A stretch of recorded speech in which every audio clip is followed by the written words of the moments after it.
우리 하나님 말씀 함께 보도록 하겠습니다. 우리 고린도전서 14장 20절부터 40절 말씀입니다. 우리 함께 교독하고요, 마지막은 합독하도록 하겠습니다. 형제자매 여러분, 생각하는 데는 아이가 되지 마십시오. 아기는 아이가 되고 생각하는 데는 어른이 되십시오. 율법에 이렇게 기록되어 있습니다.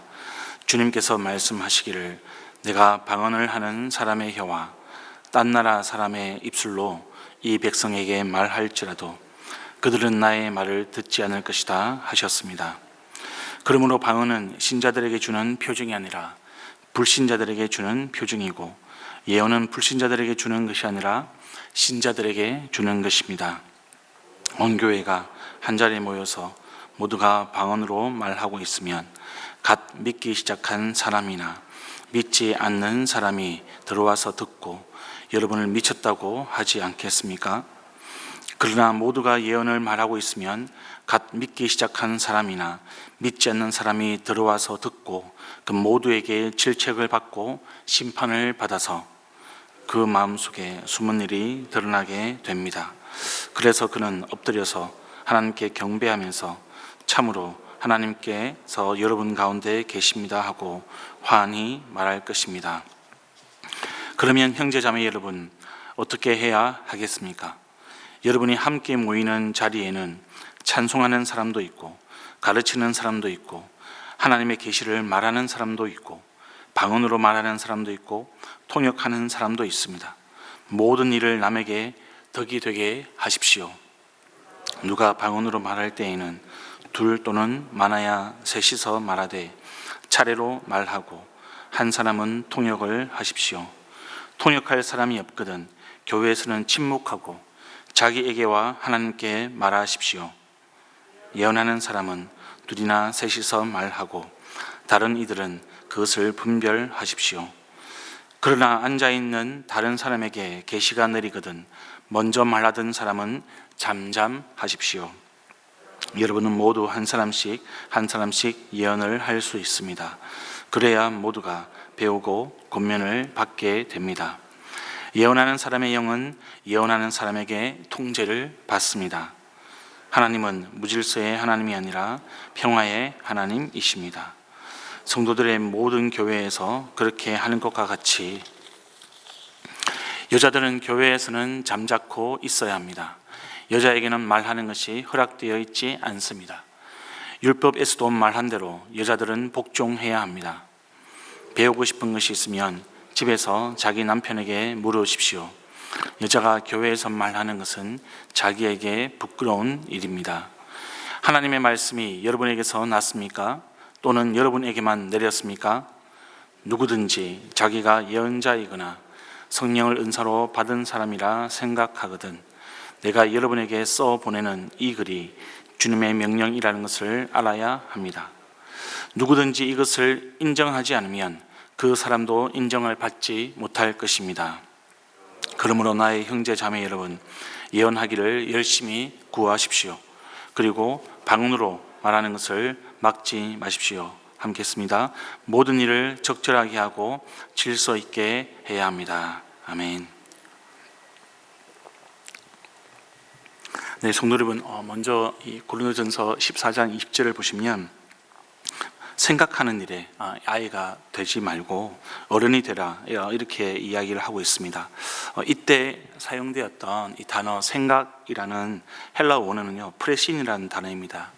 좀 더 근본적인 뜻은 가슴, 또 심장이라는 뜻을 가지고 있는데, 이 고대 헬라 사람들은 이 심장, 가슴 부위에서 사람의 감정, 그런 생각, 이성, 그런 것들이 일어난다고 믿었습니다. 근데 오늘 본문에서는 이 단순하게 지능이 높은 것, 생각하는 것, 그런 이성만을 말하는 것이 아니라 어떤 영적인 통찰력, 영적인 이해력, 그리고 성숙하고 분별력 있는 그런 영적인 사고 방식까지를 이야기하고 있습니다. 그래서 지금 사도 바울은 성도들이 신앙이나 은사를 사용할 때 무조건적으로 감정적으로 되거나 또 미숙하게 행동하지 말고 성숙하고 깊이 있는 사고를 하는 장성한 어른이 되기를 촉구하고 있는 것이죠. 또 이 악에는 아이가 되라 9절에서 악은 헬라어로 카키아라는 단어입니다. 이 단어는 도덕적인 부패, 사악함, 또 악의 혹은 타인을 해치려는 그런 마음, 그런 것들을 포함하고 있습니다. 특별히 이 고린도 교회의 맥락에서는 이 은사를 가지고 서로 시기하고 파당을 나누고 이 교만해져서 공동체를 해치고 있는 어떤 모든 일련의 행동들, 그런 말들까지 이야기하고 있는 것이죠. 이 아이라는 단어는 네피아제테라는 헬라어 단어입니다. 젖먹이, 유아 또는 아직 사리를 분별하지 못하는 아주 어린 아기를 이야기합니다. 오늘 본문에서 이 악에 대해서만큼은 아무것도 모르는 그런 갓난아기처럼 미숙하고 무지한 상태가 되라, 그런 의미를 가지고 있는 것이죠. 그렇다면 여러분, 반대로 영적으로 성숙한 어른이 된다는 것은 어떤 것일까? 여러분 21절을 한번 보실까요?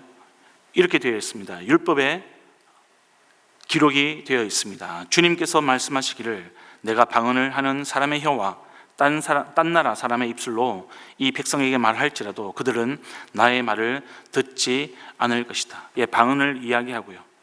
또 사람의 혀와 딴 나라 사람의 입술로 말한다 할지라도 무엇이 중요하다고요? 하나님 말씀, 주님의 말씀에 순종하는 것이 중요하다라고 이야기하고 있습니다. 그러니까 영적으로 성숙한 어른이 되는 것은 주님 말씀에 대한 순종이라는 것을 지금 사도 바울은 이야기하고 있는 것이죠. 아무리 많은 은사를 가지고 있어도 우리가 주님의 말씀에 순종하지 않으면 그런 사람은 아무런 소용이 없습니다. 오히려 나를 망치고 공동체를 망칠 뿐입니다. 그래서 저와 여러분이 주님의 순종하는 그런 자가 되기를 간절히 소망합니다. 22절에 보시면 방언은 신자들에게 주는 표징이 아니라 불신자에게 주는 표징이라고 나와 있습니다. 예언은 불신자들에게 주는 것이 아니라 신자들에게 주는 것이라고 기록을 하고 있습니다. 근데 여러분, 갑자기 23절에 온 교회가 한 자리에 모여서 모두가 방언으로 말하고 있고 갓 믿기 시작하는 사람이나 믿지 않는 사람들이 들어와서 듣고 여러분을 미쳤다고 하지 않겠습니까? 라고 또한 기록을 하고 있습니다. 또 39절에는 방언으로 말하는 것을 막지 말라라고 또 사도 바울은 이야기하고 있습니다. 그러니까 22절, 23절, 39절 내용이 서로 안 맞는 것처럼 보입니다. 그 이유는 이 22절, 39절의 방언과 23절의 방언이 좀 다르기 때문에 그렇습니다. 22절, 39절의 방언은 질서 있는 방언입니다. 통역하는 방언이죠. 오순절 사건처럼 이 불신자가 알아들을 수 있는 그런 외국어로 선포되거나 통역을 통해서 메시지가 전달되는 그런 정상적인 표정을 말합니다. 이런 이제 질서 있는 방언에 대해서 불신자는 하나님이 살아계신다라는 경외감을 가지게 되는 거죠. 이와 다르게 23절의 방언은 무질서한 방언을 이야기합니다. 아무런 통역도 없이 교인들이 동시에 알아들을 수 없는 그런 소리로 무질서하게 하는 그런 상황이죠. 교회에 처음 온 불신자가 보기에는 어떤 집단 관계나 정신 이상자들이 모인 것처럼 그렇게 보일 수 있다는 겁니다. 그래서 복음의 문이 아예 닫히게 만드는 그런 역효과를 일으킬 수 있다는 거죠.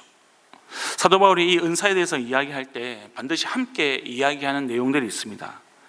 공동체의 유익, 또 하나는 덕을 세우는 겁니다. 오늘 본문도 마찬가지죠.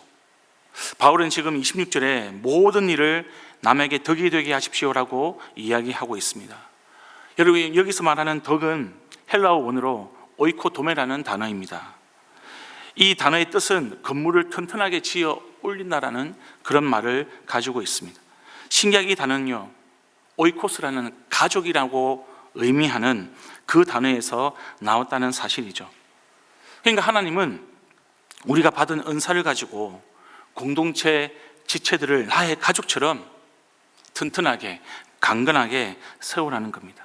핵심은 나의 은사를 자랑하는 데 있지 않습니다. 개인의 만족을 위해서 나의 은사를 쓰는 데 있지 않습니다. 이 은사를 사용하는 것이 공동체에서 다른 사람들의 믿음을 자라나게 하고 있는가, 그것을 늘 질문하고 행동하는 것이 핵심인 거죠. 며칠 전에 한 목사님이 방언에 대해서 상담을 한 적이 있습니다. 이 목사님이 이렇게 이야기했습니다. 은사라는 게 이 공동체와 교회를 위해서 쓰라고 주신 것은 알겠는데, 그래서 내가 이 방언을 가지고 실질적으로 뭘 하라는 것인가, 이 감을 잡기 어렵다, 이런 마음을 전해주셨습니다. 제가 이렇게 설명을 했습니다. 저도 고등학교 때 방언을 받고 목적 없이 사용하다가 방언을 하고 싶어도 할 수 없는 그런 언어장애인, 그런 언어장애인을 생각하면 내가 한국말로 기도하는 것만으로도 큰 감사라는 생각이 들었다. 그리고 나에게 방언이 왜 필요한지 회의가 들어서 오랫동안 방언을 사용하지 않았습니다. 그러다가 저의 신앙이 좀 깊어지고 성경을 깊이 보면 깊이 볼수록 이 성령 하나님이 주시는 은사의 가장 큰 목적은 나의 자신의 유익이 아니라 주의 몸된 교회를 세워가는 그 공동체의 유익이라는 것을 깨달은 이후부터 저는 제가 받은 방언을 내가 속한 공동체와 지체들을 위해서 기도할 때 사용하고 있습니다. 물론 우리 자신을 위해서 사용하는 게 죄는 아니지만 이 방언의 가장 큰 목적은 나가 아니라 공동체라는 것을 성경은 분명하게 이야기하고 있습니다. 근데 내가 이 공동체에 속해 있기 때문에 결국 이 방언의 유익은 나를 포함하고 있습니다. 주님이 주신 방언을 예수님의 몸을 이루는 공동체와 지체들을 위해서 마음껏 그러나 아름답게 사용해 주십시오라고 제가 답변을 드렸습니다. 목사님 저의 답변을 듣고 의문과 답답함이 보였다고 했습니다. 근데 여러분 사실은 이것은 제 답변이 아니고요, 성경이 이야기하는 것을 제가 다시 말씀드린 것뿐이죠. 우리 하나님은 창조성과 다양성을 아주 좋아하시고요, 또 존중하십니다. 그런데 여러분 우리는 이것을 무질서와 혼독해서는 안 되는 것이죠. 이 지구상에 얼마나 많은 다양한 생명체와 물질이 존재합니까?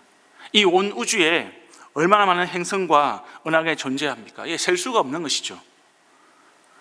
그런데 여러분 하나님은 이 모든 우주 만물을 질서 있게 창조하셨고 운영하고 계십니다. 그 질서가 깨어지거나 변화가 생기면 심각한 문제가 생기죠.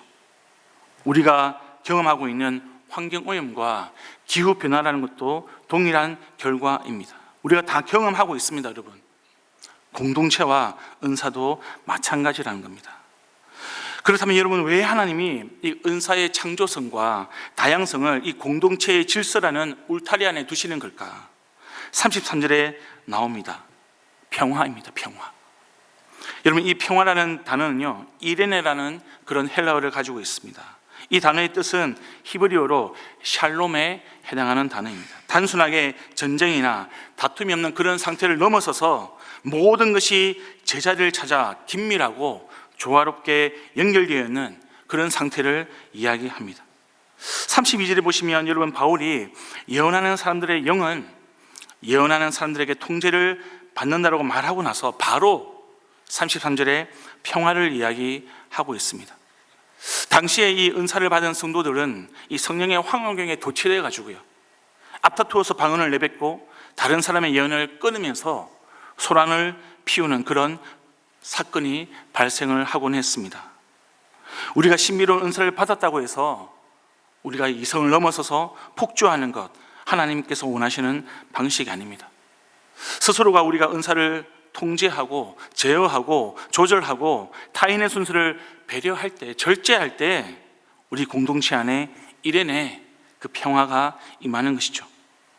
우리가 받은 은사는 공동체와 연결되어 있습니다. 그리고 그 공동체의 평화를 이루는 것이 하나님께서 우리에게 은사를 주신 목적이기 때문에 그 울타리 안에 사용하는 것이 필요한 것입니다. 47절에 나오는 것처럼 이것은 사도 바울의 개인의 의견이 아니라 주님의 명령이라고 못 받고 있습니다. 사랑하는 성도 여러분, 우리 신앙생활에서도 마찬가지입니다. 우리가 받은 은사, 나의 만족을 위해서 주신 것이 아니고요, 주의 몸된 교회를 위해서 사용하라고 주님께서 주신 하나님의 은혜입니다. 그 은혜를 우리가 하나님의 뜻대로 사용할 수 있기를 간절히 소망합니다. 여러분 34절 35절을 보시면 여자가 교회에서 말하는 것에 대해서 기록을 하고 있습니다. 여러분 그런데 이 내용도 같은 맥락에서 이해를 해야 되는 거죠. 그렇지 않으면 이 여성 차별, 여성 비하로 이야기에 딱 싶습니다. 그래서 우리에게 반감이 생기죠. 우리 여자에게 교회에서 말하지 말라고? 네, 여러분 실제로 사도 바울은 여성을 차별하거나 여성을 비하하는 사람이 절대로 아니었습니다. 오히려 여러분 그는 교회 안에서 이미 여성의 공적인 발언, 예언이라든지 기도의 사용에 대해서 이야기를 하고 있습니다. 그리고 심지어 이 바울은 여성 지도자들, 그 지도자들을 동역자로 삼고 적극적으로 신임하고요, 함께 주의 교회를 위해서 헌신했습니다. 우리가 알고 있는 베베, 브리스길라, 유오디아, 순두계 모두 여성 지도자들이었습니다. 그래서 여러분, 성경학자들은 이 바울의 전체 서신 그리고 성경의 종합적인 것을 다 고려해서 34절과 35절을 이해해야 된다는 것이죠. 이것이 여성을 비하하거나 여성을 차별하는 것이 아니라 어떤 고린도 교회의 특수한 상황, 그 물질서를 바로잡기 위해서 내린 조치라고 봐야 한다는 거죠. 여자가 말하는 것, 여기서 말하는 것은 라레인이라고 하는 헬라어를 사용하고 있습니다. 일상적인 대화가 아닙니다. 여기서 말하는 것은 앞서 나온 방언, 예언을 공적으로 분별하고 평가하는 그런 말을 이야기합니다. 당시에 이 시대적 배경으로 공식적인 교육을 받지 못한 여자들이 이 예배 가운데 자주 선포되는 예언이나 방언의 내용을 잘 이해하지 못하고요, 예배 가운데 자기 남편이나 주변 사람들에게 저 예언이 맞느냐, 저 방언이 무슨 뜻이냐, 무질서하게 질문을 던졌다는 거죠. 끼어들었다는 겁니다. 그래서 예배와 이 예언과 방언의 질서가 깨어지고 평화, 이레네가 깨어지는 사건들이 자주 발생을 한 겁니다. 그래서 이 바울은 이 공적인 예배의 평화를 지키기 위해서, 이 예배 공동체, 교회 공동체의 평화를 지키기 위해서 35절에 이렇게 이야기합니다. 배우고 싶은 것이 있으면 예배 분위기를 흐리지 말고 집에 가서 너희 남편에게 물어보라. 하나의 지침을 준 것이죠. 여러분, 여기에 관해서 이런 해석도 하나 있습니다. 굉장히 타당성이 있는 해석입니다. 당시 1세기 이 그리스 로마 문화에서는 여성은 공식적인 교육을 받을 권리가 없었습니다. 그리고 남편과 종교적인 어떤 지적인 대화를 하는 것도 상상하기 어려웠다고 합니다. 이런 시대에 바울이요, 집에서 남편에게 물어보라고 한 것은 남편에게 교회에서 아내를 무시하지 말고, 아내가 교회에서 부끄러움 당하는 것을 가만두지 말고 집에서 아내의 질문 가운데 친절하게 답변해 주면서 신앙교육을 도우는 것, 그 의무를, 그 책임을 지우는 것이기도 하다. 굉장히 타당성 있는 해석입니다. 아내를 무지한 상태에 그대로 두지 말고 잘 가르치는 것을 잘 도와서 하나님의 그 예배 공동체를 아름답게 세워가는 것에 동참할 수 있도록 함께 하자는 거죠. 말씀을 맺겠습니다. 성도 여러분, 하나님은 모든 자녀들에게, 저와 여러분에게 은사를 주십니다. 굉장히 다양하게 주십니다. 예외가 없습니다. 그리고 그 은사를 머리 되시는 예수님, 몸된 교회를 위해서 평화롭게 질서 있게 사용하기를 원하시는 겁니다. 어떤 은사를 받고 계십니까? 저와 여러분이 받은 그 은사를 가지고 우리의 가정, 우리의 목장, 우리 은혜선물교회 공동체를 주님의 몸으로 튼튼하게 건강하게 세우는 것, 질서를 따라서 평화롭게 사용하는 장성한 믿음의 어린 되기를 우리 주님의 이름으로 축원드립니다. 이 시간 여러분, 오늘 말씀을 기억하면서 함께 기도하기를 원합니다. 하나님, 고린도 교회를 통해서 우리가 받은 은사를 가지고 주의 몸된 교회를 세워가는 귀한 길을 우리에게 보여주시는데, 하나님, 내가 받은 은사를 나의 만족과 유익을 위해서 사용하는 것이 아니라 예수님과 그 예수님의 몸된 교회를 위해서 아름답게 사용할 수 있도록 다른 지체들을 건강하게 세워가는 그 일 가운데 우리의 은사를 사용할 수 있도록 하나님 도와주시고 인도하여 주시고, 내가 순종할 수 있도록 주님 믿음의 믿음을 더하여 주시옵소서. 오늘 교회를 위해서 함께 기도하는 날입니다. 우리 교회가 다양한 은사들이 모인 사람들이 평화롭게 아름답게 서로를 위해서 헌신하고 세워나가는 그런 믿음의 공동체 되도록 하나님 도와주시고, 이 공동체를 통하여서 주의 구원의 역사가 일어나는 주님 그 역사를 계속 이어갈 수 있도록 함께 하여 주시옵소서. 마지막으로 교회 일정을 위해서 함께 기도하시겠습니다. 단기 봉사가 진행이 될 것입니다. 또 여름 성경학교와 또 청소년, 청년 수련회가 올 여름에 진행이 되게 될 것입니다. 하나님, 이 모든 행사와 또 일정들을 통하여서 우리가 하나님의 교회를 아름답게 세워가는 다음 세대에까지 주의 믿음을 전수하며 함께 이 세상 가운데 하나님 나라를 세워가는 그 일 가운데 우리가 연합할 수 있도록 함께 하여 주시옵소서. 그리고 가지고 나오신 기도 제목 가지고 계속 기도를 이어가도록 하시겠습니다. 함께 기도합니다.